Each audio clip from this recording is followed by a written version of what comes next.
The 2009 federal budget has just been handed down, and from a first sighting it would appear that there are three main initiatives affecting superannuation.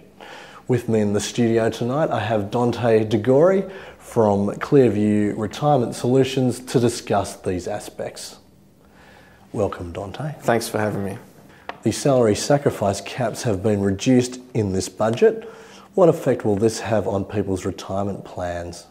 The effect will depend on whether or not you're a high income earner or a low income earner. For high income earners who could afford to salary sacrifice the higher thresholds, they may be slightly impacted as a result of the reduced thresholds starting next year. But for ordinary working Australians, these lower thresholds won't actually have much of an impact at all for their retirement planning.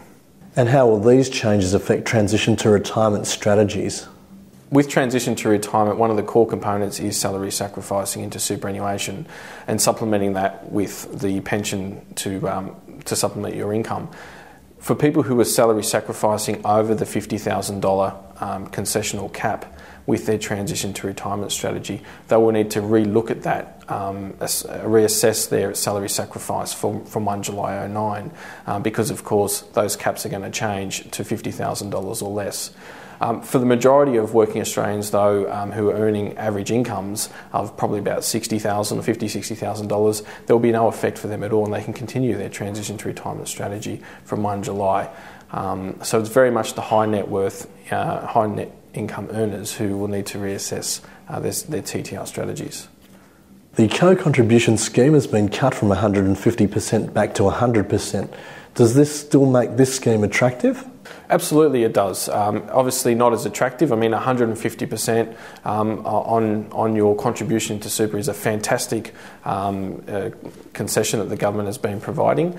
Now that window is still available for the next 6 weeks or so I do encourage people to get their contributions in by the 30 June to take advantage of the 150% co-contribution, but 100% government co-contribution starting from next year and actually for the next 3 years is still a fantastic incentive to obviously for people who are eligible to access, to contribute to superannuation and access the government co-contribution. So yes, it's not as good as the 150%, but 100% is still a fantastic result. And just bear in mind that they did also indicate that after the 3 years they'll increase the government co-contribution to 125%.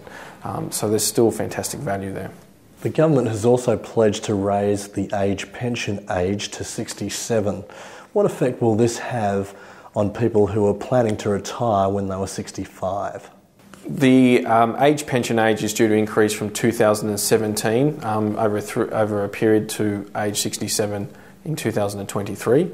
This obviously won't be an absolute popular change by the government, especially for those people who are going to be caught in the middle of the change.